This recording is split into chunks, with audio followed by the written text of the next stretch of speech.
Hello बच्चों, स्वागत है आपके अपने YouTube channel math lover UP योद्धा में। आज मैं math model paper class 10th का बनाने वाला हूं और बहुत ही ज़बरदस्त ये वीडियो मैं बाय रफ आपको बता रहा हूं। A4 साइज पर आपको एकदम समझाने का प्रयास कर रहा हूं और ये जो मॉडल पेपर मैं आपको बना रहा हूँ इससे एकदम क्लियर है कि आप इतना ही पढ़ेंगे तो आपको बातें ज़्यादा तेज़ी से समझ में आएंगी। जैसे पहला आपका क्या है, तो पहला है जैसे वास्तविक नंबर। मैं लिख रहा हूँ आपकी वास्तविक संख्याएँ क्या हैं। वास्तविक जो संख्याएं होती हैं, वास्तविक संख्याओं में आपका मान चलिए कि इसमें आता है क्या क्या, एलसीएम आता है।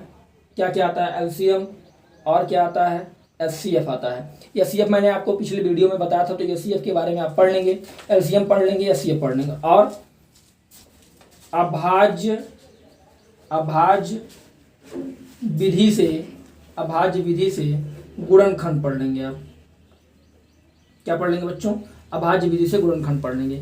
मैंने लिखा वास्तविक संख्या आपका पहला चैप्टर है मैथ के में, जिसमें आपको एलसीएम पढ़ना है, एचसीएफ पढ़ना है, अभाज्य विधि से गुणनखंड पढ़ना है। इतना जितना मैं लिख रहा हूँ, अगर आप इतना ही पढ़ लेंगे तो जान लीजिए हाई स्कूल में पूरा नंबर मिलने के चांसेस बढ़ जाएंगे। और इसमें क्या है, इसमें एक और है, दो संख्याओं का गुणनफल बराबर एलसीएम गुणे एचसीएफ। मतलब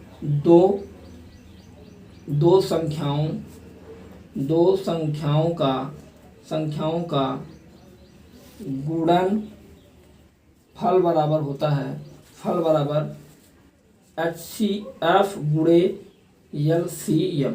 ये आपको पढ़ना है, ये भी आता है। इसको भी आप अच्छी तरह से पढ़ लेंगे तो आपको बातें अच्छी तरह से समझ में आ जाएंगी।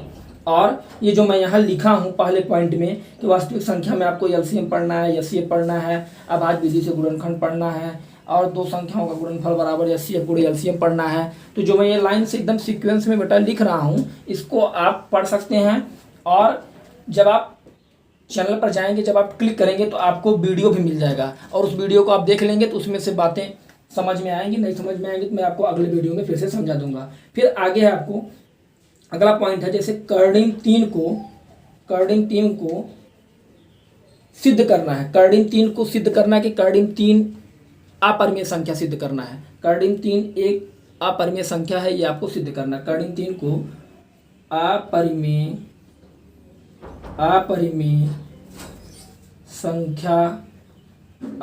संख्या सिद्ध करना है। आपको कर्डिंग तीन को सिद्ध करना है कि यह अपरिमेय संख्या है। मैं कर्डिंग तीन को एक अपरिमेय संख्या के बारे में सिद्ध किया था, खूब अच्छे से समझाया था, आपको बताया था। उसमें आप देखेंगे, उसमें मैं लिखा था कर्डिंग तीन बराबर पी, कर्डिंग तीन बराबर से लिखा था कर्डिंग तीन बराबर पी अपान क्यू। फिर मैंने लिखा था दोनों पक्षों का वर्ग कर दीजिए, दोनों पक्षों का वर्ग कर दीजिए। आप दोनों पक्षों का जब वर्ग कर देंगे, तिरछा गुणा कर देंगे आप, ये जाएगा कर्डिंग तीन क्यू बराबर क्या हो जाएगा, पी। दोनों पक्षों को जब वर्ग कर देंगे आप, इसका वर्ग कर देंगे तो यह जाएगा 3Q² बराबर P²। तो आप प्रमेय 1.1 के द्वारा इसको अच्छे से, ये मैं थोड़ा सा शॉर्ट रूट में बता रहा हूँ, शॉर्ट टाइप में आपको बता रहा हूँ। आप इसको लॉन्ग टाइप में, जो मेरा वीडियो है, आप वीडियो में जाएंगे तो हाँ आपको मैंने एक थंबनेल लगा है कि अपरिमेय संख्या को कैसे सिद्ध करना है। उससे आप जब पढ़ेंगे तो आपको बातें अच्छी तरह से समझ में आ जाएंगी। ये पूरा आप पढ़ लीजिएगा। फिर मैं तीसरा पॉइंट आपको बता रहा हूँ। तीसरा जो हमारा पॉइंट है, तीसरा पॉइंट समझिएगा, कर्डिंग तीन को अपरिमेय सिद्ध करना है। एक ये कहेगा कि दर्शाइए कि धनात्मक पूर्णांक 6Q+1 और 6Q+2 और 6Q+3 के रूप का होता है। तो आप क्या करेंगे, आप समझिएगा। आप जैसे हल करना है, आप समझिए। आप करेंगे क्या, आप A बराबर BQ+R का फार्मूला लगाएंगे। यूक्लिड विभाजन प्रमेयिका का एक फार्मूला है, A बराबर BQ+R, और इसमें आप R बराबर 0, 1, 2, 3, 4, 5, 6 ऐसे रखेंगे। जब रखेंगे बेटा 1 रखेंगे तो 6q+1 हो जाएगा, 2 रखेंगे तो 6q+2 हो जाएगा, 3 रखेंगे 6q+3 हो जाएगा। ये भी क्वेश्चन आपके एग्जाम में आते हैं, इसको भी आप नोट कर लीजिएगा। फिर चौथा टॉपिक आपका है, चौथा आपका टॉपिक ये है, जैसे आपने पढ़ा होगा दशमलव प्रसार, आपने दशमलव प्रसार पढ़ा होगा। अब दशमलव प्रसार का मैं एकदम अच्छा सा वीडियो बनाया हूँ। तो दशमलव प्रसार में आपको क्या पढ़ना है कि दशमलव प्रसार होता कैसे है। अंश बटे हर के रूप में होता है, अंश बटे हर के रूप का होता है। आपको मैंने बताया था कि जब हमारा हर, ये अंश मैंने लिख दिया, ये मैंने अंश लिख दिया, मैंने ये भी बताया था जब हमारा हर 2 की पावर m और 5 की पावर n के रूप का होता है। मतलब 2 की पावर m इंटू 5 के पावर n की अगर रूप का होता है तो वह कौन सा दशमलव प्रसार है, वह शांत दशमलव प्रसार है बेटा। अब शांत अशांत में ये हमको केवल जानना है, जब 2 और 5 के रूप में आ जा रहा है, 2 और 5 के रूप में आ जा रहा है तो समझ लेना है कि शांत है। अगर 2 और 5 के रूप में नहीं आ रहा तो समझ लेना क्या है, अशांत है। पांचवा पॉइंट आपको जो बता रहा हूँ, कभी कभी ये जो आता है, मैंने बताया कि कर्णिक 3 एक अपरिमेय संख्या सिद्ध करना है। कभी कभी एग्जाम में आ जाता है कर्णिक 3 + 1 एक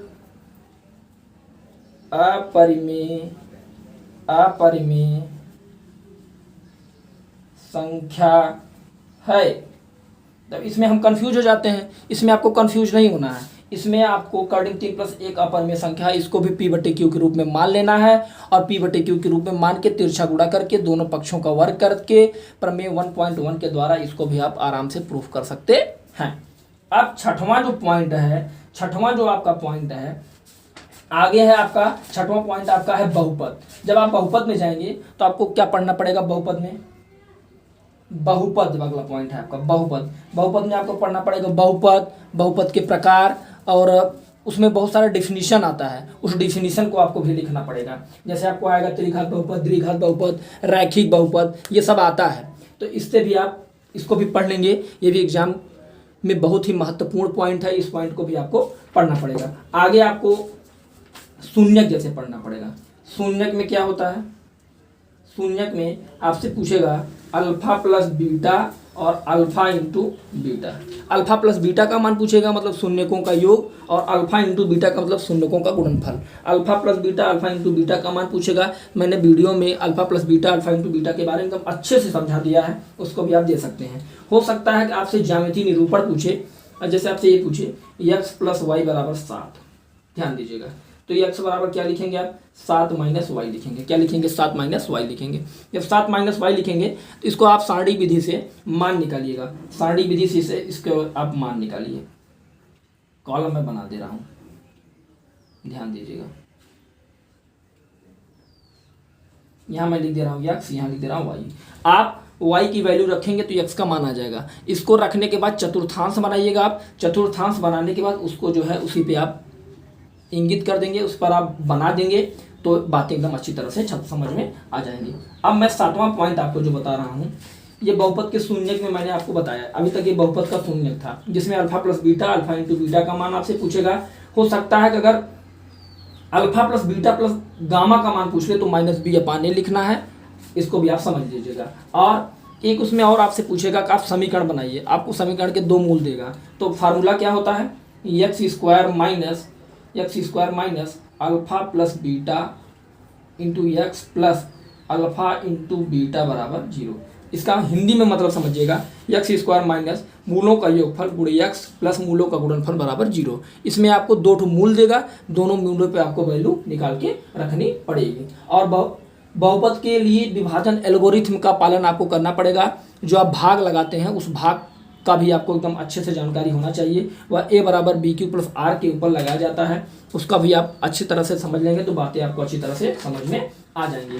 भाग आपको आना चाहिए। भाग अगर आपको अच्छी तरीके से आएगा, क्योंकि आपको पता है कि भाज्य बराबर क्या होता है, भाजक गुणे भागफल प्लस शेषफल होता है। भाज्य बराबर क्या होता है बच्चों, भाज्य बराबर होता है भाजक गुणे भागफल प्लस शेषफल होता है। भाज्य बराबर भाजक गुणे भागफल प्लस शेषफल होता है। इसका मतलब a बराबर क्या होता है बच्चों, BQ + R होता है। ए बराबर बी क्यू प्लस आर होता है, इसी पे आप सवाल लगाएंगे, इस पर क्वेश्चन भी आते हैं, इस क्वेश्चन को आपका कर देंगे तो आपको अच्छी तरह से समझ में आ जाएगा। तो मैं आज आपको 7 पॉइंट मैंने आपको बताया है। इसके आगे आपका है 2 चर वाले रैखिक समीकरण युग, इसको मैं अगले वीडियो में एकदम अच्छी तरह से आपको बताऊंगा कि अगले वीडियो में आप यहाँ तक दूसरे चैप्टर तक मैं बता दिया हूँ कौन सा क्वेश्चन आएगा, और इतना ही क्वेश्चन अगर आप एग्जाम में पढ़ लेंगे तो आपको 100% यहाँ तक कोई दूसरा क्वेश्चन पढ़ने की कोई ज़रूरत नहीं पड़ेगी।